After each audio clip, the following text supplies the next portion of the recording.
tuyo es mío y todo lo mío es mío.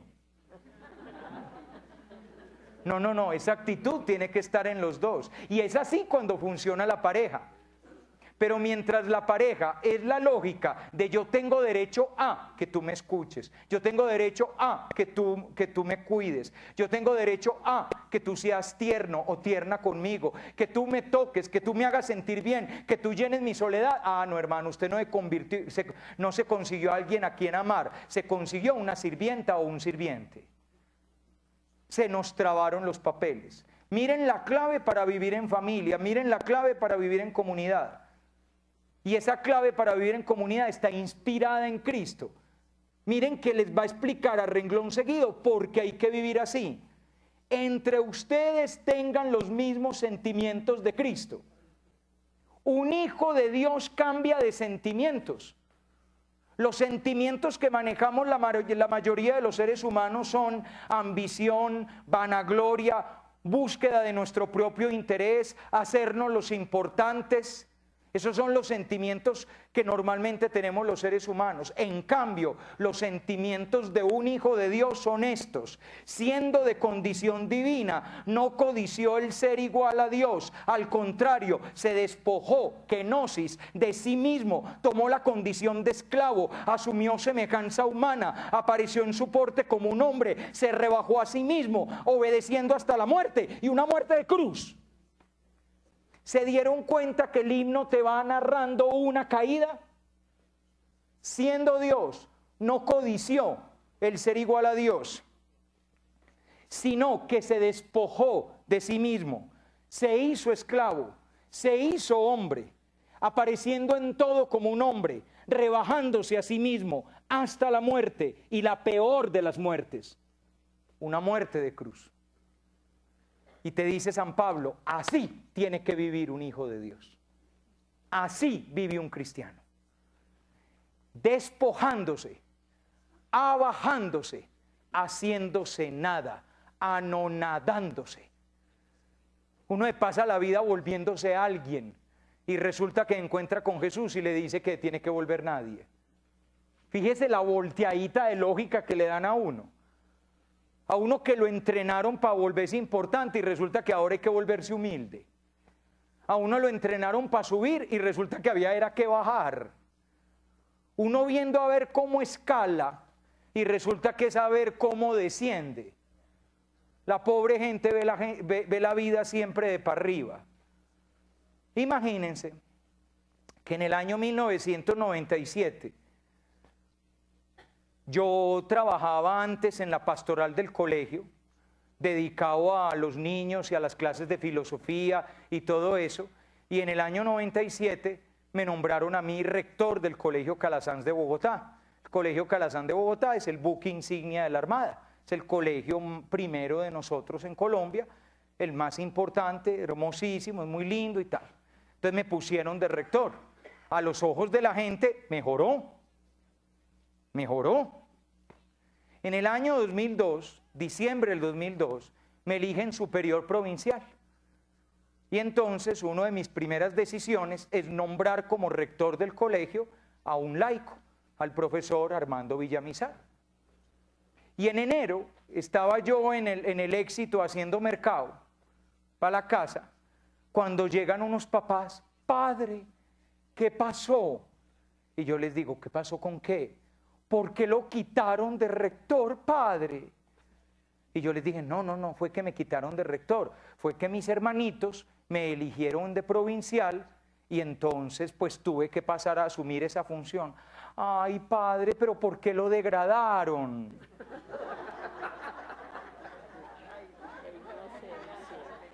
Y entonces yo les dije: no, es que eso no es degradar, eso es que no, que cada 4 años nosotros nos tenemos que reunir y elegimos el superior provincial. ¿Y ese señor quién es? No, pues es el jefe de todos nosotros en Colombia y Ecuador. De hecho, yo soy el que me quité a mí mismo de rector y nombré al profesor. Ah, entonces lo ascendieron. ¿Ven? Esa es la lógica de la gente intentando entender la vida de la iglesia. Malas noticias, pelados. En el año 2010 cuando tengamos un nuevo capítulo provincial, es muy posible que elijamos a otra persona. Y cuando elijamos a otra persona, yo puedo quedar simplemente dando clases de filosofía y religión en el colegio de Cúcuta. Uno en la comunidad religiosa puede pasar de ser el padre general de la orden, sucesor de San José de Calasanz, a barrer los salones de clase para que los niños vayan al otro día a clase. Eso, en los valores del mundo, no lo entiende nadie. Es esta historia, muchachos. Se llama abajamiento, despojo, hacerse nada. Uno cree que la vida es volverse importante. No, la clave de la vida es ser humilde. Ese es el valor, ese es el misterio que está acá. Ustedes ya cayeron en la cuenta de una cosa, de esto cayeron en cuenta los primeros cristianos y quedaron impresionados. Cristo eligió cómo nacer, porque eligió nacer pobre pudiendo nacer rico. ¿No les parece muy raro?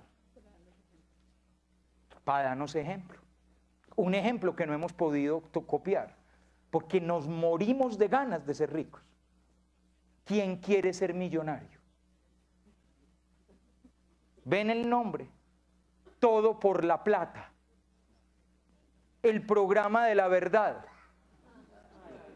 Ir a desnudar vergüenzas, todo porque en el horizonte hay 100 millones de pesos. Gente que es incapaz de ir a un confesionario es capaz de hablar en horario AAA delante de todo el país y delante de los parientes con tal de ganar dinero. Qué impresionante el poder del dinero, porque lo que tiene aquí poder es el dinero. El dinero tiene un poder corruptor infinito. ¿Cuál es el precio tuyo? Seguro que no tienes precio. Yo una vez les decía a mis alumnos, ¿recuerdan la película? Les decía a los pelados, ¿recuerdan la película Propuesta Indecente? La película Propuesta Indecente, Robert Redford representa a un gran millonario que encuentra a un hombre varado económicamente en Las Vegas con su esposa bellísima y le dice, te doy $1.000.000 si me dejas acostar con tu esposa. El tipo al principio reacciona con molestia, pero después se queda pensando, $1.000.000 es $1.000.000. Sale de todas las angustias económicas que tiene y al fin de cuentas no es sino una noche. Y yo les decía a los niños, esa película está inspirada en un caso histórico. Sir Bertrand Russell, que era un hombre muy sarcástico, muy irónico, le presentaron una mujer muy bella del mundo, modelo o reina, no me acuerdo qué era, y ella se le presentó y él le dijo, te doy $10 si te acuestas conmigo. Y ella se indignó y él le dijo, no me entendiste, son $10.000. Y ella se ruborizó y le dijo, ay, Sir Bertrand, ¿quién cree que soy yo? Y yo le dije, y él le respondió, y yo le dije, me traicionó el subconsciente. Sir Bertrand, ¿quién cree que soy yo? Y él le respondió, el tipo de mujer que si subo el precio, cambia la respuesta. Y yo les decía a mis muchachos, no se escandalicen demasiado. ¿Cuál es el de ustedes? Si les ofrecen 10,000 pesos porque ustedes salgan algo feo, me imagino que agarrarán al tipo y lo sacarán a patadas. Pero si son 500,000, o una moto, o un viaje, o 2 millones, seguro que siempre vas a decir que no y te vas a indignar. Cuando lleguemos al valor adecuado, tú no pensarás que al fin de cuentas, ¿qué más da? Que después de eso te bañas y te metes la plata al bolsillo. Por la plata baila el perro. Bien me quieres, bien te quiero, no me toques el dinero. Santa Rita, Rita, Rita, lo que se da no se quita. Consiga plata, mijo, honestamente. Y si no puede, consiga plata, mijo. Al fin de cuentas, antioqueño no se vara. Es el lavado de cerebro que hemos recibido. Nosotros, los antioqueños, los emprendedores, los sobrados, los que hacemos negocio vendiendo paletas en el Polo Sur. porque nos enseñaron que el más alto valor era la riqueza. Y educamos a nuestros hijos no para la pobreza, sino para la riqueza. Por eso los llenamos de bienes materiales y no les dejamos que se ganen nada con su propio esfuerzo. Cuando los niños de estrato 4, 5 y 6 salen a vacaciones, ¿les dejan hacer algo? Se tienen que ganar su comida, su ropa, qué sé yo, pintando el apartamento, aspirando el tapete, haciendo algo. ¿No es cierto que no? Pobrecitos los reyesitos, qué pesar con los emperadores de Persia.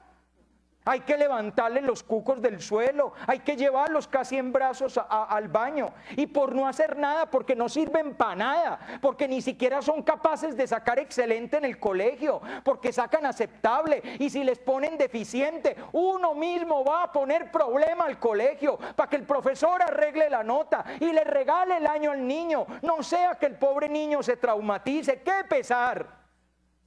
Los estamos formando para que sean un emperadores tiranos, que creen que el mundo está a su servicio.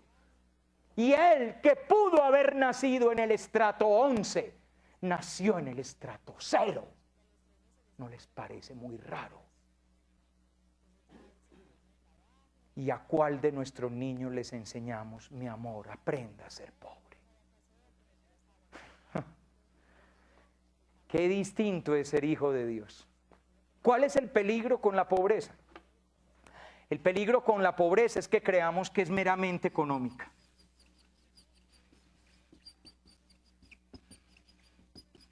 Ese es el gran peligro con la pobreza. Que creamos que la pobreza es simplemente no tener cosas y que con eso ya cumplimos nuestra cuota de pobreza. No tener cosas. Y entonces la gente incluso normalmente suele decir, ay, es que tan pobre y mira el carro. Es que el carro ni me hace pobre ni me hace rico. ¿Es para qué uso el carro? Porque un carro puede ser la respuesta a una necesidad. Ese no es el problema. La pobreza es una realidad interior que se manifiesta exteriormente, pero fundamentalmente para arrancar es una vivencia interior. Por lo tanto, el peligro con la pobreza es creer que es simplemente quitar cosas, vender esto, lo otro, como esas locuras místicas que les dan a veces a los pelados. Fueron a 2 retiros seguidos y cuando llegan a la casa regalan toda la ropa. Un año después la vuelven a estar consiguiendo toda y mejor. ¿Por qué? Porque fue flor de un día, fue arranque. Eso es simplemente misticismo, romanticismo craso. Ese no es el problema, esa es la parte fácil de la pobreza. La parte fácil de la pobreza es quitarme este saco y dártelo. Al fin de cuentas, dentro de un mes me compro uno mejor. La parte difícil de la pobreza es que aquí adentro viva un pobre. Esa es la parte verdaderamente difícil. Y para que aquí adentro viva un pobre se necesita despojo, abajamiento y anonadamiento. En el fondo una palabra de algo que hoy en día es dificilísimo de encontrar: humildad. ¿Por qué hay que ser pobre? Porque a estas alturas uno se queda diciendo, bueno, ¿y por qué nos figuró pues? Nos habían preparado toda la vida para el tener y ahora resulta que es no. Ahora resulta que es el despojo, el abajamiento, el anonadamiento y la humildad. ¿Por qué hay que ser pobre? ¿Cuál es la razón de la pobreza?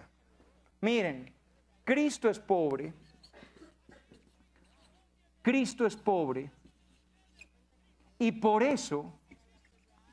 eso nosotros somos llamados a ser pobres.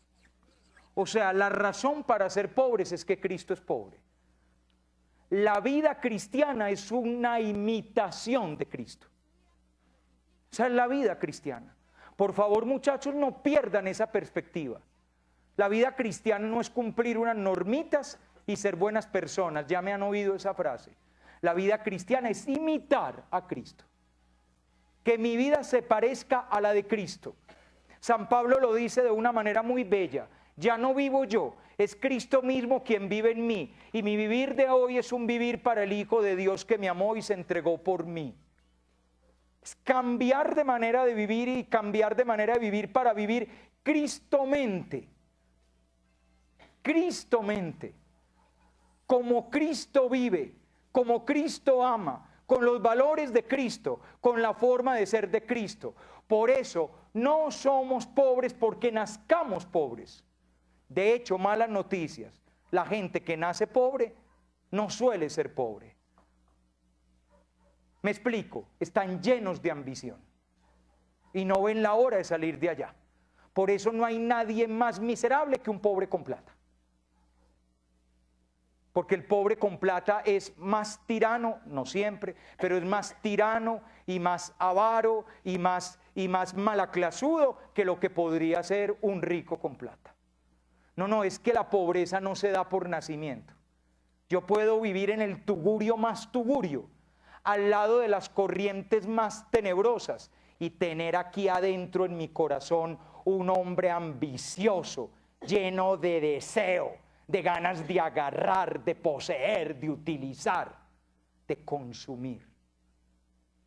Carlos Marx, y el camino que Carlos Marx abre, nos plantea que los intereses de clase del lumpenproletariado, es decir, de la parte más baja de la sociedad, coinciden con los intereses de clase de la clase dominante.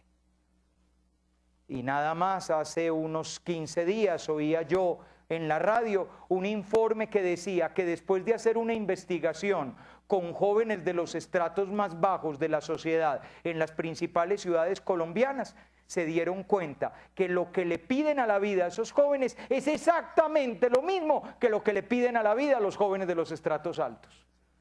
Camisas de marca, ropa de marca, tenis de marca. ¿Ven que la pobreza no la da donde nace usted?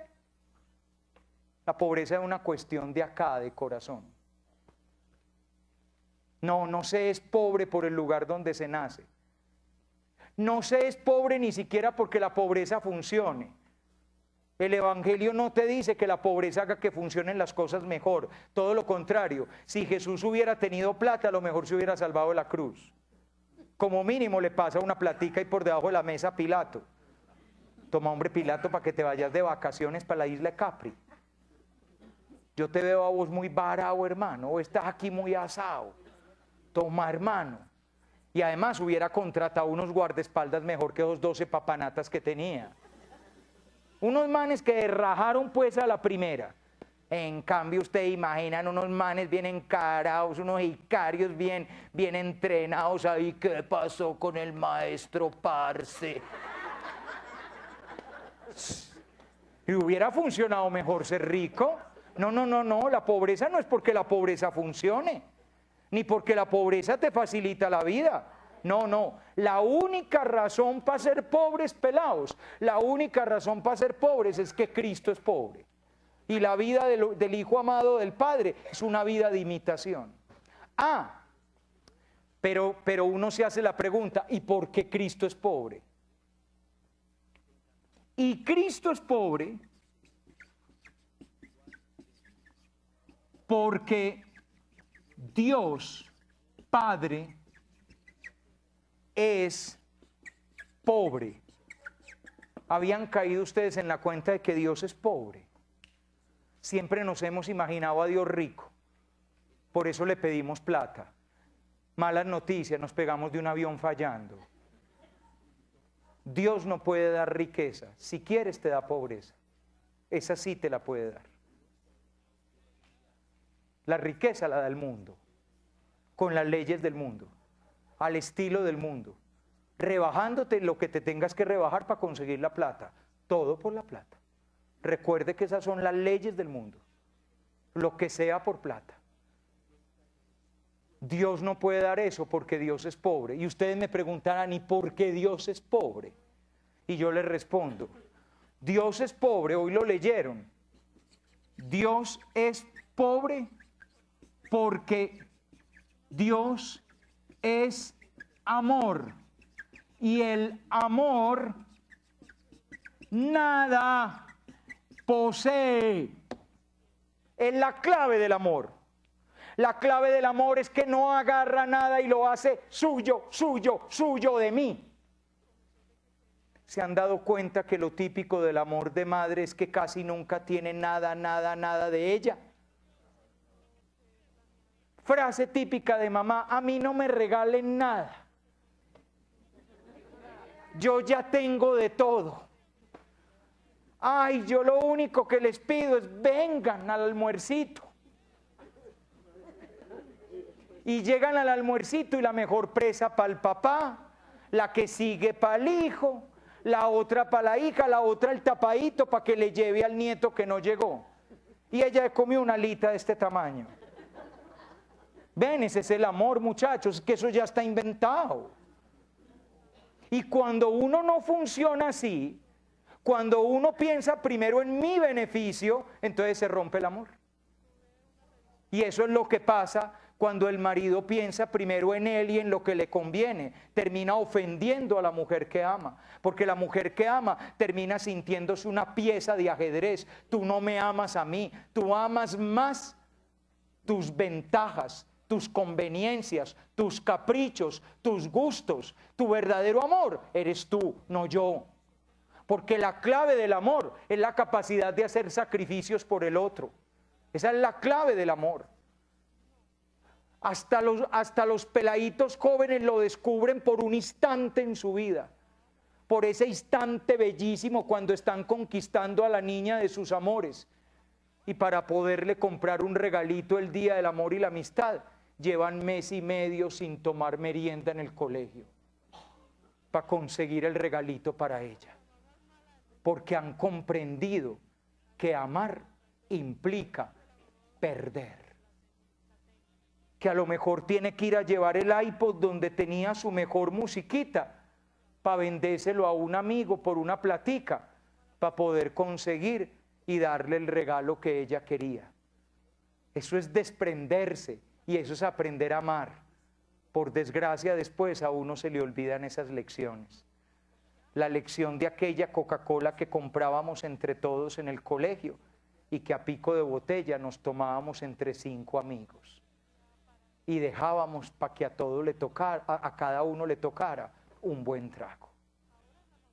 Y nunca faltaba alguno que decía: vos tenés más sed, acabala. Así es el amor, muchachos. Y así es Dios. El amor nada posee. Por eso el amor, por definición, es pobre. Y como el amor, por definición, es pobre, Dios es pobre. Y como Dios es pobre, Cristo nació pobre para que conociéramos a Dios. No solo para dar ejemplo, sino para mostrarnos el rostro de Dios. Y el rostro de Dios es la pobreza. Y nosotros somos pobres para parecernos a Él. La verdadera felicidad está ahí, les cuento. Ustedes dirán: lo estoy diciendo yo porque soy sacerdote. Muy bien. Agarren un libro del doctor Miguel de Subiría sobre la felicidad y desde la psicología, sin nada de fe, les va a decir exactamente lo mismo. Y les va a decir que los niños de hoy de estratos 5 y 6 se están suicidando porque les enseñamos una felicidad llena de bienes materiales. Nos equivocamos, y lo está diciendo un psicólogo, y está hablando como psicólogo y como antropólogo, sin 5 centímetros de fe, pero parece ser que hace 20 siglos Jesús tenía razón. O como no nos da la gana de hacer caso. Porque es el lío. A mí nadie me va a enseñar a caminar, yo ya sé caminar, pero no te das cuenta que estás cojeando, bobo.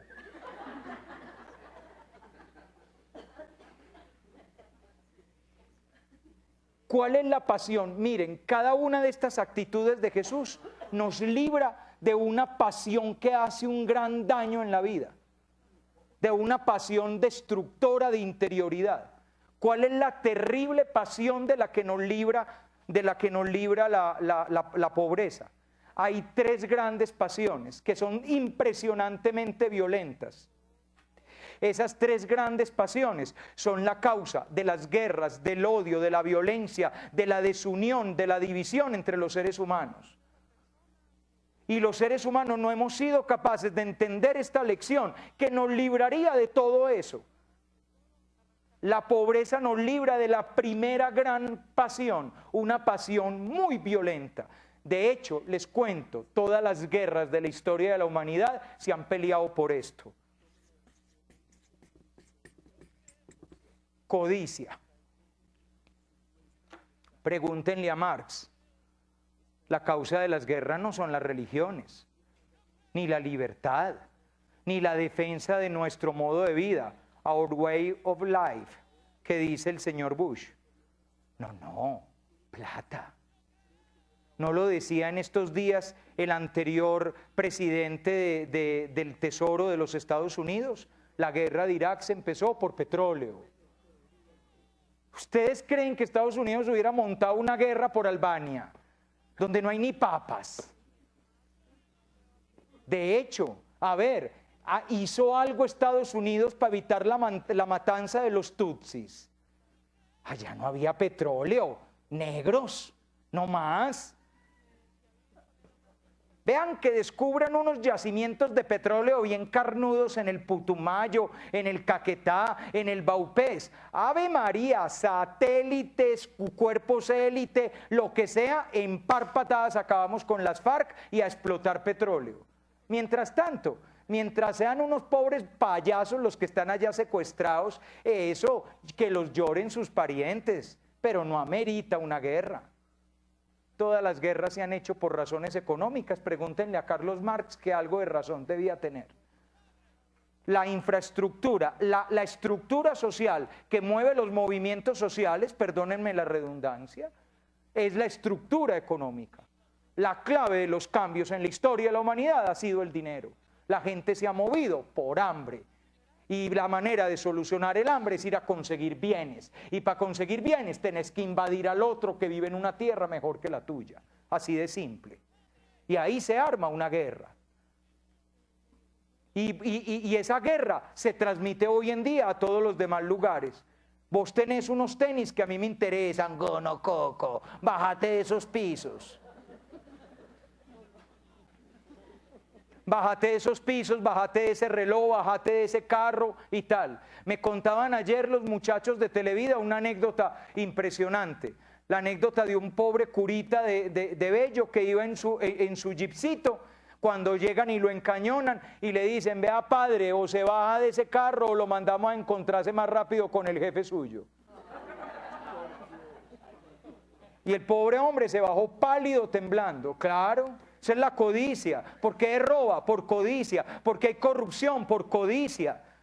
¿Por qué se le mete dinero a la política? Por codicia. ¿Por qué se hace trampa en los contratos? Por codicia. ¿Por qué se le echa más arena al cemento? Por codicia. ¿Y por qué terminan cayendo después esas tribunas? Por codicia. ¿Por qué querías 50.000 pesos más o 50 millones más? ¿Por qué evadís un impuesto? Por codicia. ¿Por qué haces trampa? Por codicia. ¿Por qué compras contrabando? Por codicia. ¿Por qué sos sucio? ¿Por qué sos falso? Por codicia. Para poderme quedar con algo, porque es el gran valor de esta sociedad,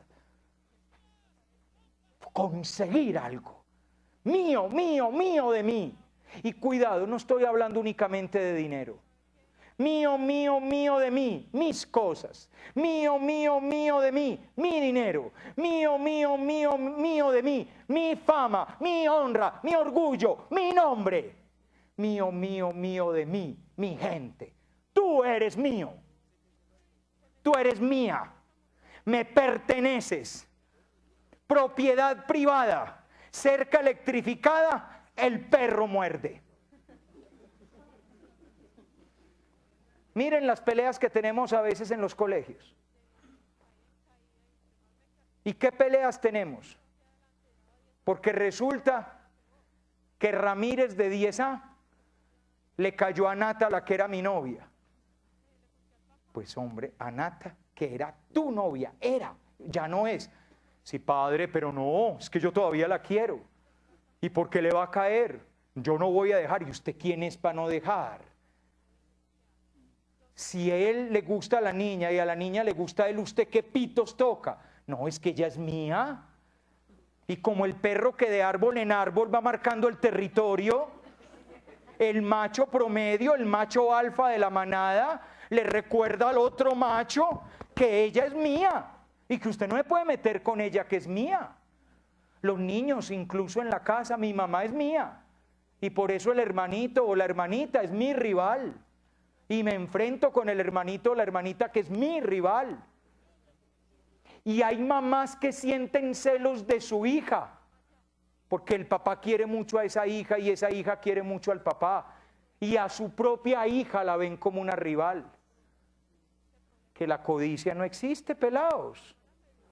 La codicia de la importancia, la codicia de los altos puestos, la codicia de la grandeza, la codicia de tener a mi gente junto a mí.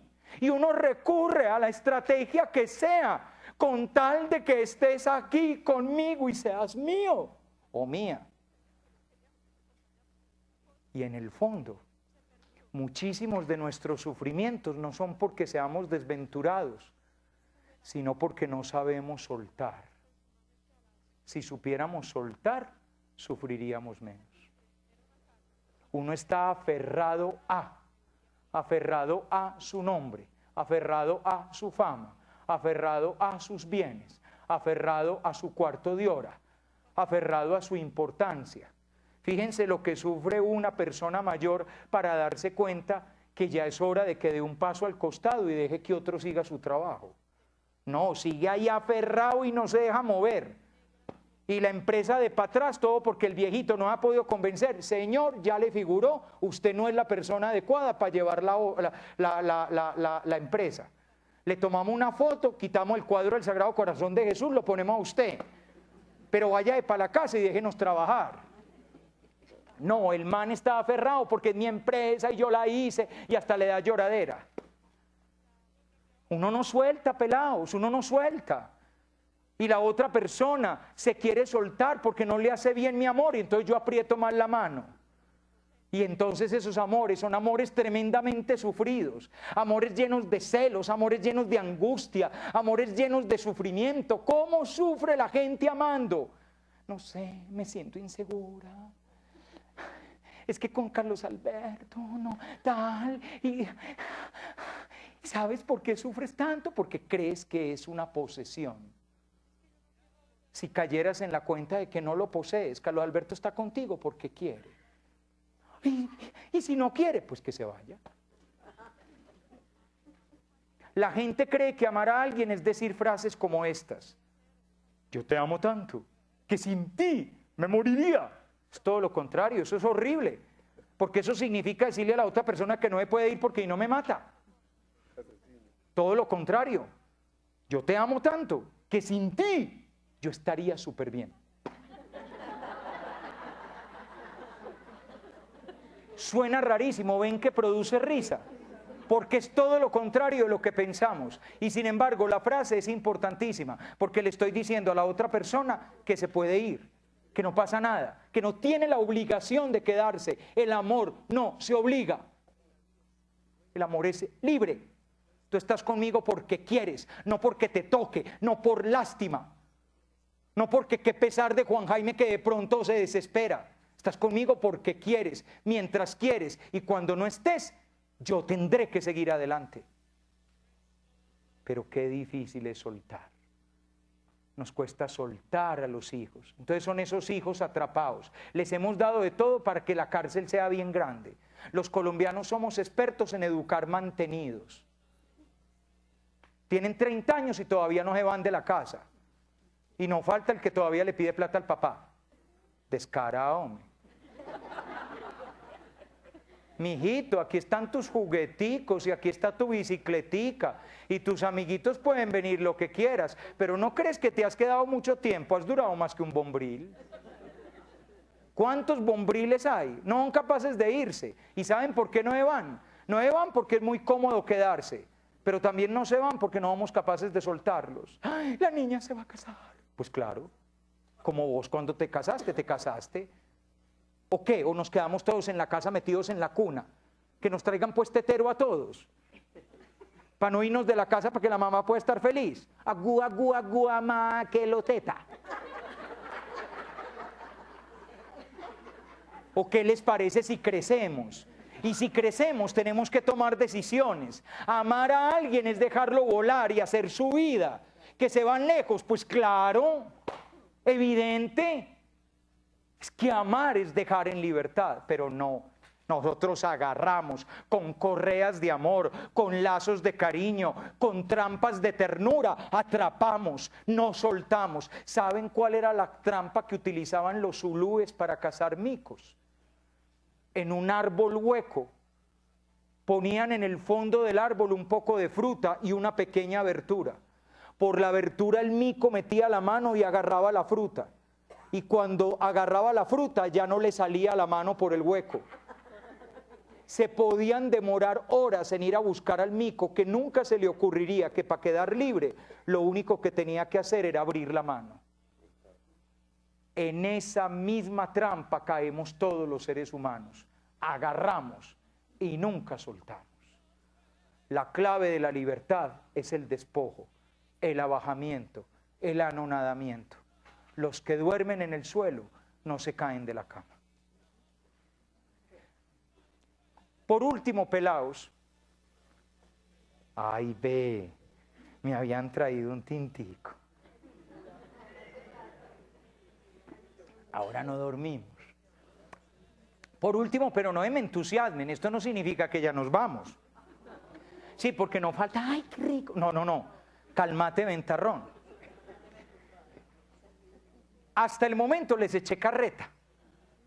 Ahora les voy a mostrar esto en vivo y en directo. Es decir, los voy a llevar a una contemplación para que ustedes vean a Jesús siendo pobre. ¿Dónde podemos ver a Jesús siendo pobre? En toda su vida, listo, en toda su vida. Pero yo los voy a invitar a mirar una etapa de la vida de Jesús en la que se ve muy bella su pobreza. Los relatos de la infancia. Esta noche los voy a poner a contemplar los relatos de Navidad. Y les voy a dar unas claves para que vean ante una nueva luz los relatos de la Navidad, los relatos de la infancia. Miren, pelaos. Antes de explicar lo de los relatos de la infancia, les voy a contar una clave para entender los evangelios. Los evangelios en ocasiones son difíciles de entender porque nos hicimos una imagen inadecuada de los evangelios. La imagen que nos hicimos de los evangelios fue la siguiente: que aquí está naciendo Jesús en un pesebre y aquí está Mateo tomando nota en una libretica para después pasarlo en limpio. Que aquí va Jesús montado en el burrito huyendo a Egipto y Mateo va detrás en un pony y sigue tomando nota para después escribirlo. Que aquí está Jesús en la montaña santa proclamando las bienaventuranzas y Mateo sigue aquí tomando nota, más despacito que me varó el kilométrico, parce.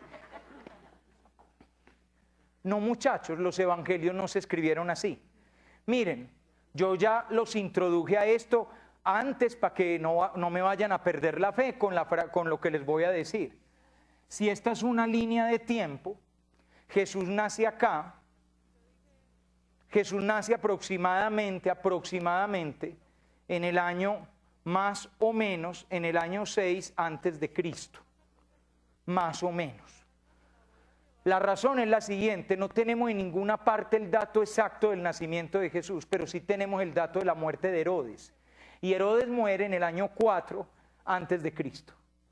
Luego Jesús tiene que nacer antes de que se muera Herodes, ¿no? Entonces, por eso decimos más o menos en el año 6 debió haber nacido Jesús. Y la muerte de Jesús, con mucha certeza, no total, pero con mucha certeza, fue el año 30 de nuestra era. El día 14 del mes de Nisan, que era un viernes.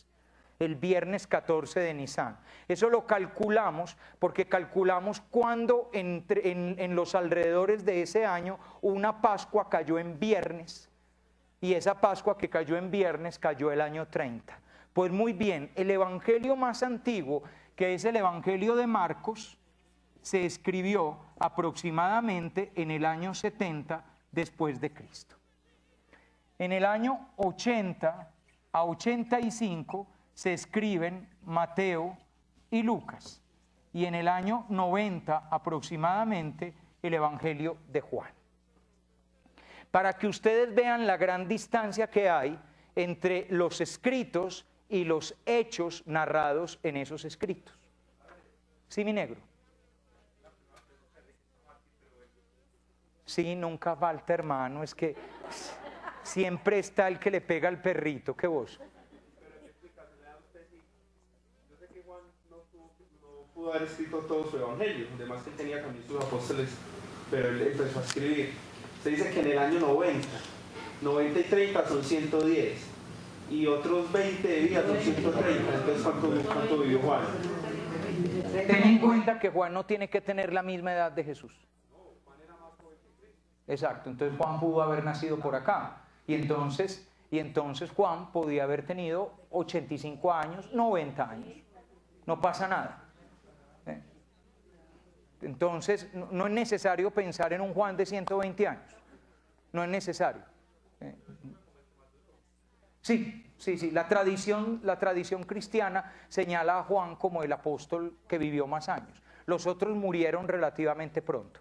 De hecho, Pedro y Pablo mueren hacia el año 64 de nuestra era. Los primeros escritos del Nuevo Testamento están acá, en el año 50, en la década del 50. Son las cartas de San Pablo. Son los primeros escritos. Los escritos más antiguos del Nuevo Testamento son las cartas de Pablo. ¿Por qué les estoy haciendo esta explicación? Para que me entiendan los relatos de la infancia. Y para que me entiendan cómo se escriben los evangelios, les voy a contar la diferencia entre dos narraciones distintas de un partido de fútbol. La primera es la narración de un partido de fútbol en directo, en vivo y en directo. Es el partido Colombia-Brasil que tendremos ahora en el mes de octubre, y aquí va la narración en directo. Vamos a comenzar la narración. Va llevando la pelota, dominándola por el sector izquierdo, va saliendo muy bien Colombia. Perea dominando la pelota, va pasando para Giovanni Hernández sacándose a uno, sacándose a dos, pasa para Chitiva Rey, señores. En verdad Colombia, Manuel, muy bien en todas sus filas, mostrando una gran concentración en todo el campo. Tenemos a Brasil desconcertado y esto puede ir para cosas grandes. Siga usted narrando. Minuto 20 del primer tiempo. Colombia está para cosas grandes. Colombia 0, Brasil 0. Pero señores, ya se huele el gol. Por la noche, en el canal institucional, a la 1 de la mañana, lo repite, pero ya va en diferido. Colombia perdió 4-0. Y aquí va la narración en diferido de esa misma jugada del partido. Aquí va la narración en diferido. ¿Cuál es la diferencia en diferido? Que ya sabemos el resultado. En la otra no sabíamos, entonces nos podíamos emocionar. Aquí va la narración en diferido. Ahí llevaba la pelota Perea pasando para Giovanni Hernández. En este momento Giovanni hacía una buena producción, el tiro a Chitiva centraba a Rey, y fue una de las buenas oportunidades que tenía Colombia. Sí, en verdad, Manuel, creíamos a esta altura del partido que Colombia estaba para cosas más grandes. Lastimosamente, el equipo no supo capitalizar las oportunidades y luego Brasil nos dio una demostración de fútbol. ¿Cuál es la diferencia? Saber el resultado. Por lo tanto, cuando se escriben los relatos de la infancia, los relatos de la infancia de Jesús, los relatos de la Navidad, se escriben cuando ya se sabe el desenlace, cuando ya se sabe que ese niño que nació era el Mesías, padeció, murió, resucitó y fue glorificado. Ya se sabe el resultado del partido. Y por eso, cuando Mateo y Lucas nos narran la infancia, porque son los únicos que narran la infancia, Marcos no narra infancia, Juan no narra infancia, cuando Mateo y Lucas nos narran la infancia, la narran sabiendo qué va a pasar. Y como la narran sabiendo qué va a pasar, adivinen cómo narran la infancia. Toman la cruz de Jesús y proyectan la sombra de esa cruz sobre la infancia de Cristo. Por eso los relatos de la infancia están atravesados por la cruz del Señor, porque ya saben que ese niño va a morir en una cruz, va a resucitar y va a ser el Salvador. Contaron la historia sabiendo de lo que se trataba. Nosotros tenemos un problema, que las celebraciones de la Navidad, que son muy lindas y que por favor no renunciemos a ellas, las celebraciones de la Navidad nos han teñido de magia, de bonito, de lindo, de hermoso. ¡Ay, qué lindo! ¡Ay, qué bello! ¡Ay, qué hermoso! ¡Ay, ay, ay, ay! Como los relatos de la infancia, la novena, los villancicos, le han puesto a esto tan lindo, y los zagales y zagalas, y el tamborilero, y los pastorcitos, y Tutaina, y Antón Tiruriru. Entonces uno lee esos relatos y le parecen muy lindos, muy hermosos, muy bellitos, y muy de todo. Léanlos bien, son una tragedia. Lean bien el relato. Ese relato no está narrando una cosa cheveronga. Está narrando que este niño, desde el momento mismo que nace, ya es rechazado. Desde el momento mismo de nacer, está en peligro. Está narrando la tragedia del nacimiento de Jesús. Mateo narra un relato muy doloroso.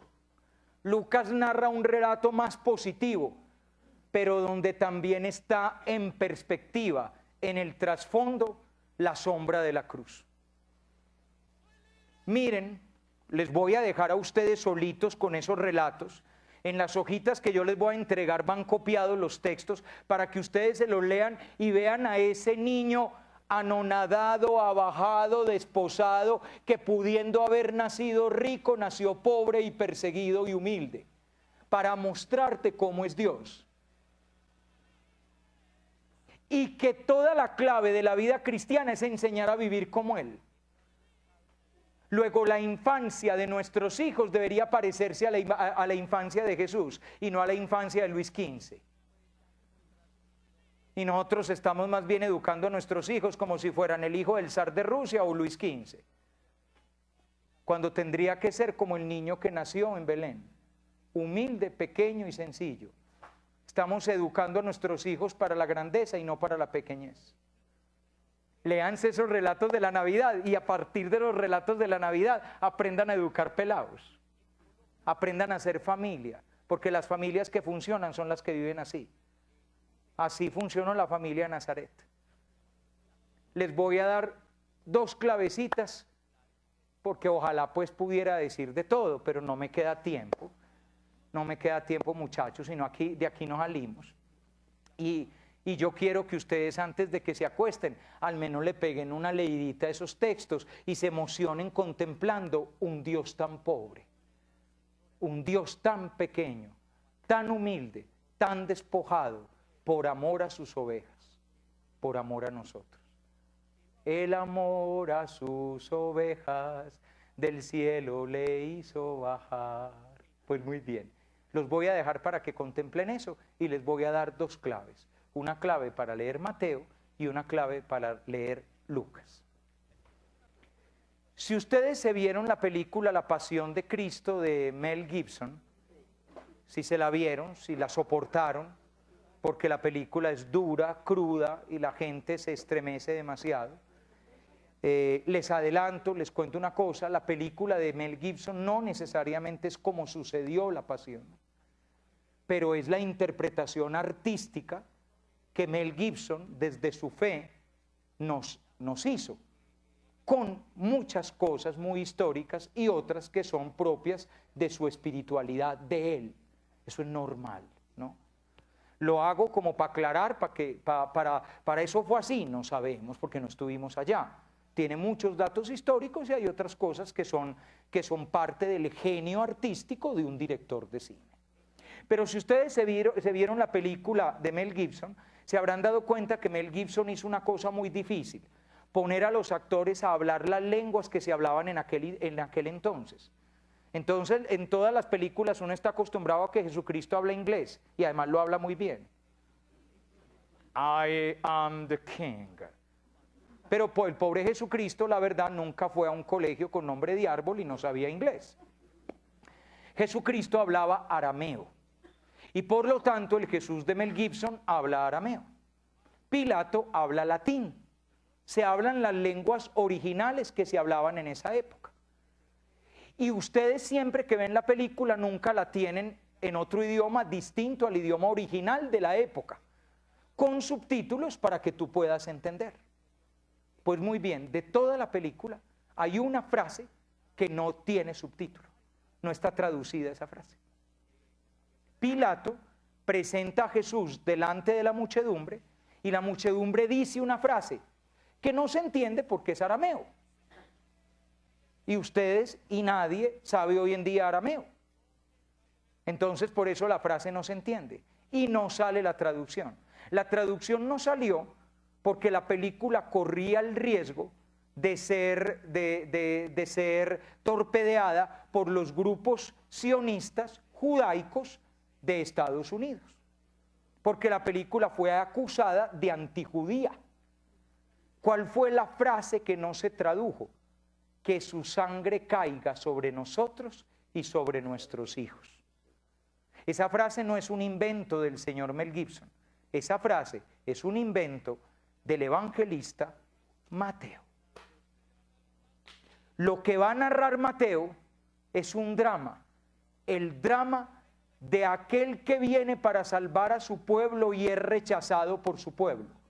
Y al ser rechazado por su pueblo se condena a muerte, que su sangre caiga sobre nosotros. Por eso el relato de Mateo es tan duro. El relato de Mateo está lleno de dolor. ¿Quién narra la matanza de inocentes? Mateo. ¿Quién narra la huida a Egipto? Mateo.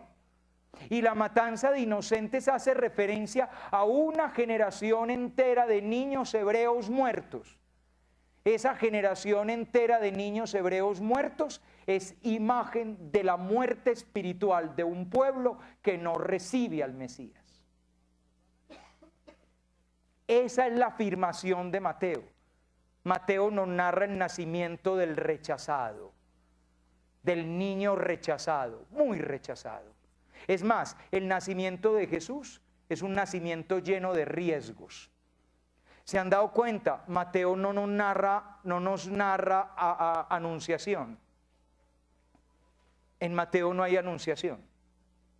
Mateo de una vez nos pone a María embarazada y a José pensando que ese muchachito es de otro hombre. Y José es un hombre diferente, porque la obligación de José, fíjense lo que estoy diciendo, la obligación de José, según la ley judía, es denunciar a María por adúltera para que sea llevada a las afueras del pueblo y apedreada hasta morir. Pero José ama tanto a María que decide rechazarla en secreto para protegerle la vida. Ya los papás de Jesús son raritos. Ya los papás de Jesús van a contravía. María, que está embarazada antes de vivir con José, y José, que en vez de denunciar a María, la rechaza en silencio. Y en sueños recibe un oráculo de que ese niño es de Dios. Y José creyó.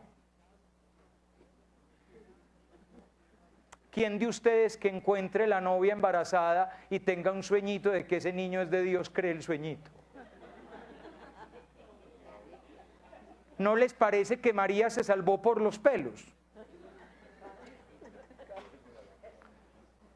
El gran protagonista de la infancia de Jesús en Mateo no es María, es José. Ese es el protagonista.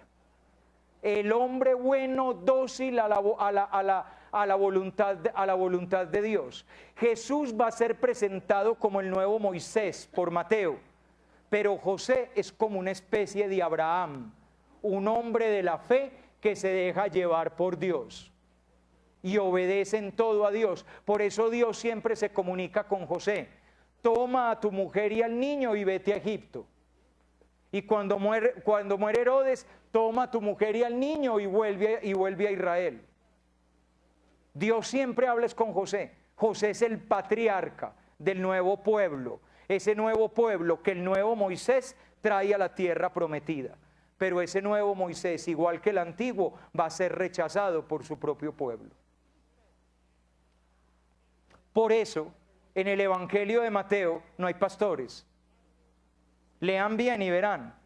En Mateo no hay pastores. No hay una alegría anunciada al pueblo de Israel, todo lo contrario. El pueblo de Israel se siente mal cuando se enteran del nacimiento de Jesús.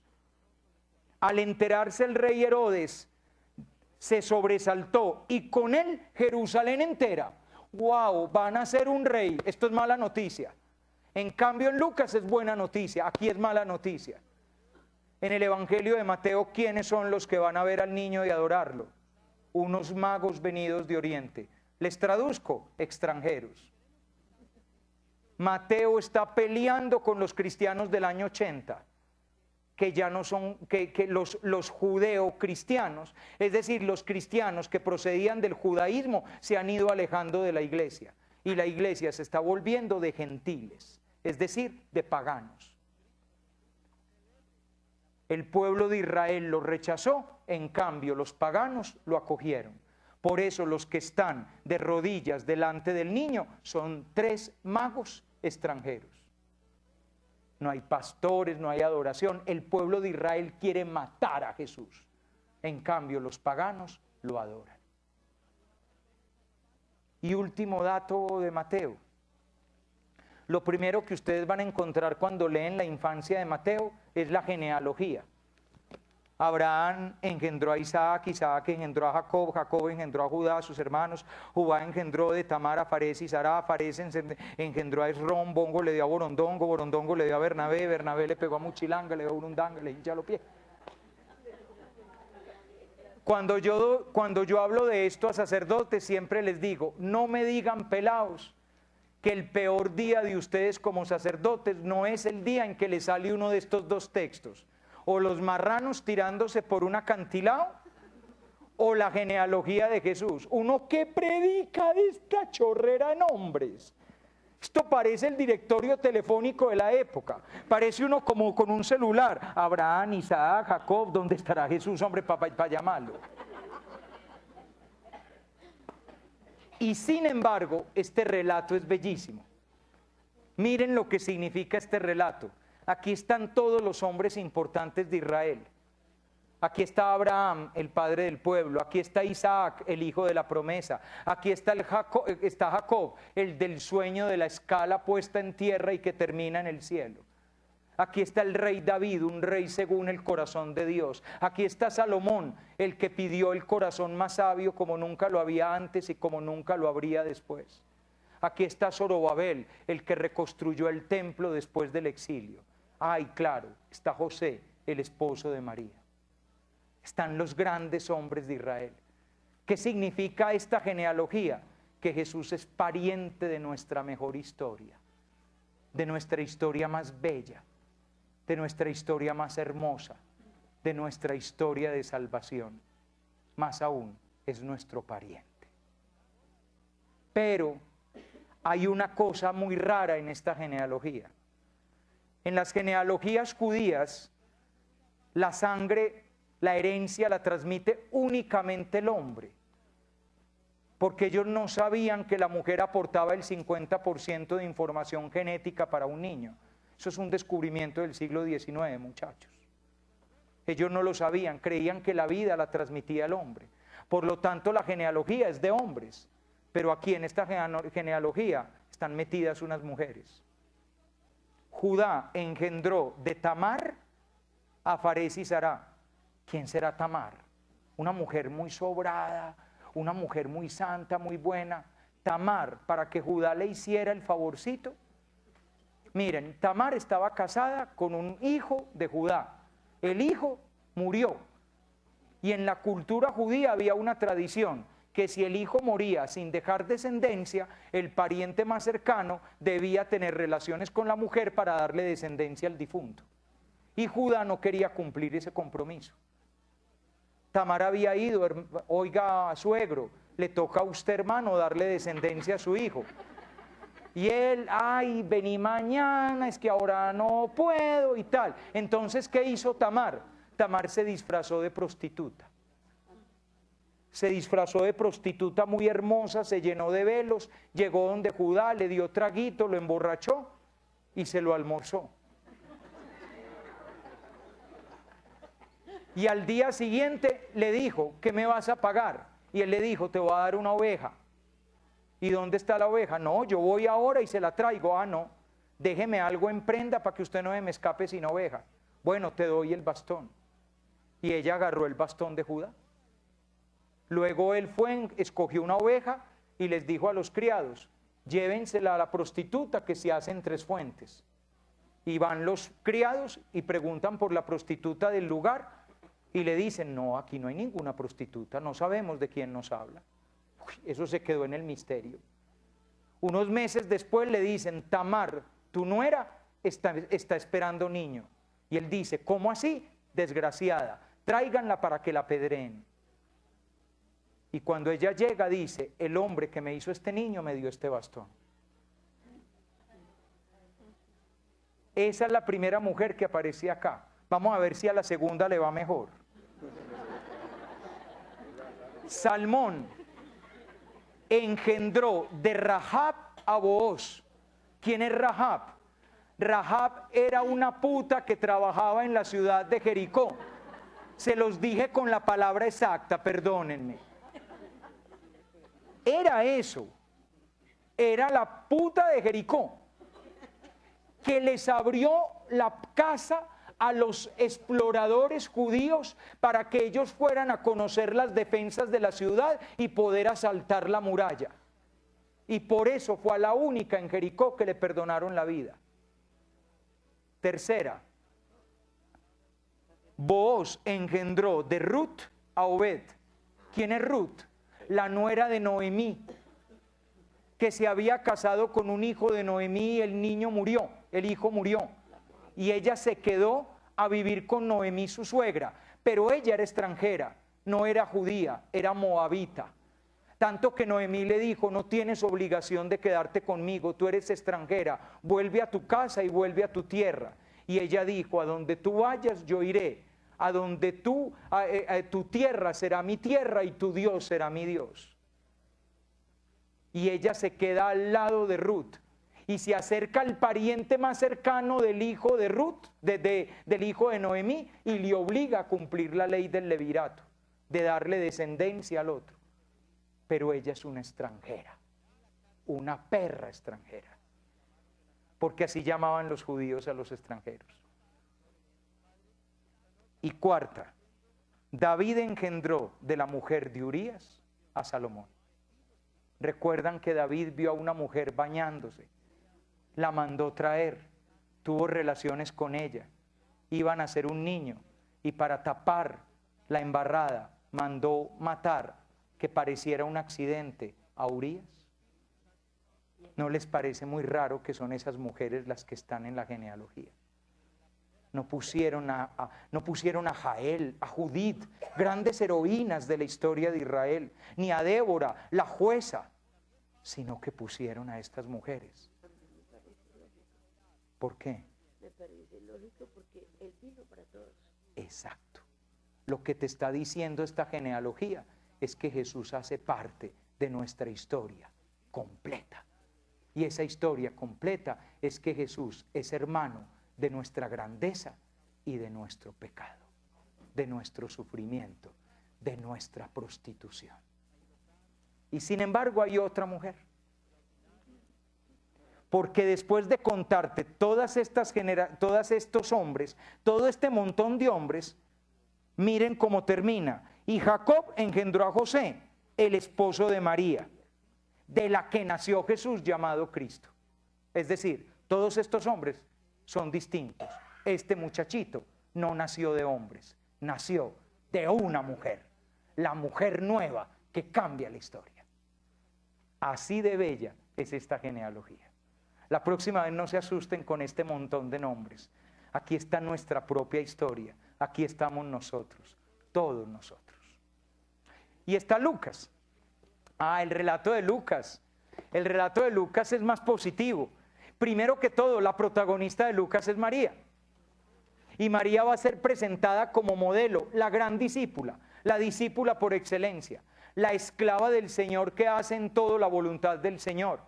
Y en Lucas todo es un relato hermoso de un diálogo entre dos testamentos. El Antiguo Testamento es Isabel y Zacarías, viejos, ancianos y estériles. Y el Nuevo Testamento es María, joven, virgen, llena de vida. El Nuevo Testamento es juventud, el Viejo Testamento es esterilidad, pero esa esterilidad cuando tiene fe se transforma en vida, y cuando un testamento se encuentra frente al otro, el niño salta en el vientre de la vieja y la vieja se vuelve profeta. La escena de la visitación en Lucas es la escena del encuentro del Antiguo con el Nuevo Testamento. María va llena de la nueva alianza. Ella es el arca de la alianza que llega al encuentro con la vieja estéril, a quien le salta la criatura convirtiéndola en profetisa. Y entonces el nacimiento en Lucas es un nacimiento muy bello, también trágico. Calculen ustedes, salir del pueblito de Nazaret, una mujer embarazada, y recorrer todo el curso del Jordán hasta subir a la montaña de Jerusalén e ir a Belén para registrarse en un censo. Así te lo narra Lucas. Una mujer con una larga caminada. Y les adelanto, quiten el burro. ¿Por qué? Porque el burro es de los ricos y ellos no son ricos.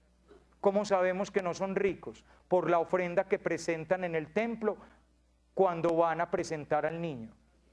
La gente pudiente presentaba una res, los pobres presentaban 2 pichones o 2 palomas. Y eso es lo que presentan José y María. No tienen nada en el mundo. Por eso el niño nace en una pesebrera. No digan en un pesebre, porque eso suena a una cosa bonita traída de Italia, con musguito. No, pesebrera. Y además pesebrera pobre, arrinconados. No las pesebreras acá que son mafiosescas, no, esas pesebreras, esas son de lujo. Esta es una cueva mal organizada. Y además Lucas el evangelio de Lucas es el gran evangelio de la Eucaristía. Es el gran evangelio donde todo sucede comiendo. Cuando el niño nace, el signo de donde se encuentra el niño es, y encontrarán un niño envuelto en pañales acostado en un pesebre. Les traduzco en castellano, acostado en un comedero de animales. Ahí se los dejé en castellano. Traducción, este niño desde que nace es comida, es alimento de vida. Así se nos presenta desde el comienzo. Y se presenta con gozo. Os anuncio una gran alegría que lo será para todo el pueblo. Hoy en la ciudad de David les ha nacido un Salvador, el Mesías, el Señor. Y los ángeles cantan el gloria. También en el trasfondo hay cruz. No todo es alegría en el relato de Lucas. También en el trasfondo hay cruz. En el evangelio de Lucas es importantísima la subida a Jerusalén. Hay 4 subidas a Jerusalén. 3 de Jesús y una de la iglesia apostólica. La primera subida a Jerusalén es la subida para presentar el niño. La segunda subida a Jerusalén es cuando el niño tiene 12 años y se pierde. Y la tercera subida a Jerusalén es cuando sube para celebrar la Pascua con sus discípulos. Y si ustedes se fijan bien, cada vez que ese niño sube a Jerusalén hay sufrimiento. Este niño está puesto para ser una bandera discutida.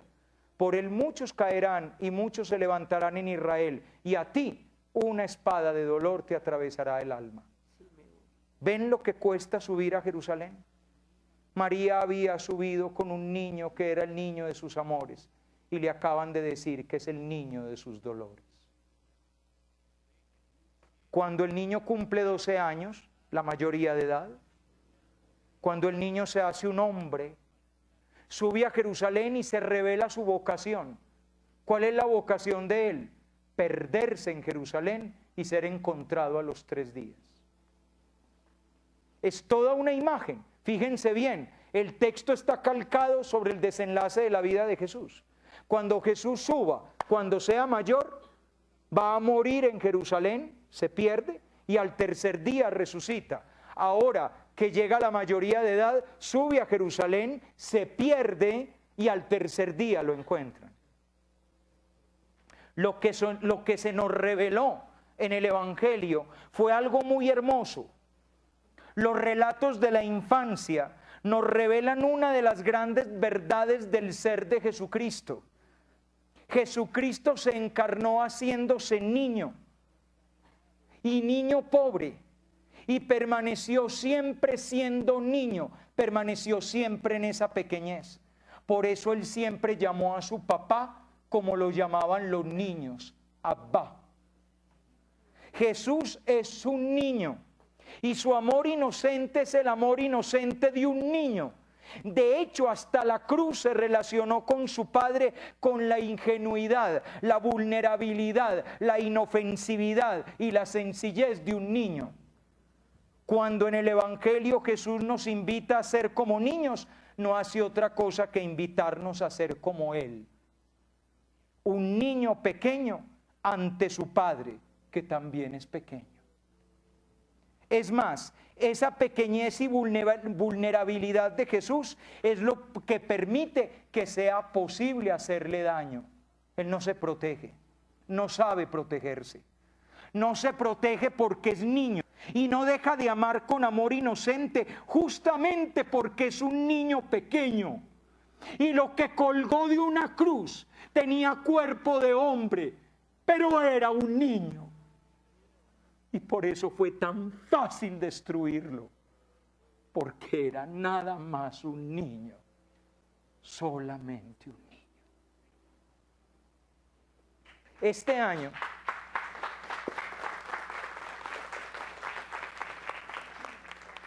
año estuve de visita una vez más, gracias a Dios he tenido la oportunidad de ir varias veces, en la ciudad de Nueva York. Y siempre que voy a Nueva York hay un sitio que me encanta visitar, la Catedral de San Patricio. Voy a la Catedral de San Patricio y allí me pego mis buenos ratos de oración. Y no me lo creerán, pero hay un lugar extraño donde yo hago oración. Ese lugar me lo encontré en una peregrinación en el año 2002, cuando iba de camino a Canadá para el encuentro con el Santo Padre. Yo pasaba por ahí, la vi y me quedé conmovido. Era una pietà. Y era una pietà bellísima, para mí más bella incluso que la de Miguel Ángel, que es hermosa. Pero para mí esta era muy bella porque María le tiene levantada la cara a Jesús y se miran a esta distancia, el rostro de él y el rostro de ella. Un rostro frente al otro rostro. Y yo me hice esta pregunta: María, ¿qué le estás diciendo? Porque tú estás haciendo una pregunta, no me digas que no.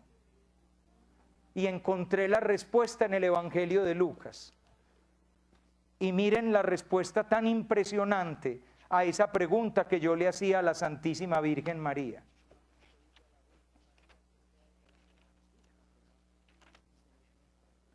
Sus padres iban cada año a Jerusalén por las fiestas de la Pascua. Cuando Jesús cumplió 12 años, subieron a las fiestas según costumbre. Y cuando éstas terminaron, se volvieron. Pero el niño Jesús se quedó en Jerusalén sin que lo supieran sus padres. Estos, creyendo que iba en la caravana, terminaron la primera jornada y se pusieron a buscarlo. Y como no lo encontraron, volvieron a Jerusalén en su búsqueda. A los 3 días lo encontraron por fin en el templo. María entonces le dijo: Hijo, ¿por qué te has portado así con nosotros? Esa es la pregunta. Cuando al hijo de sus entrañas lo bajan de esa cruz, hecho un despojo, ella se le queda mirando y le pregunta, ¿por qué? Y él ya no puede contestar, pero si pudiera, hubiera dicho, ¿y por qué me buscaban? No sabían que yo tenía que hacer las cosas de mi Padre. Y las cosas de mi Padre son algo muy sencillo. Es simplemente morir de amor.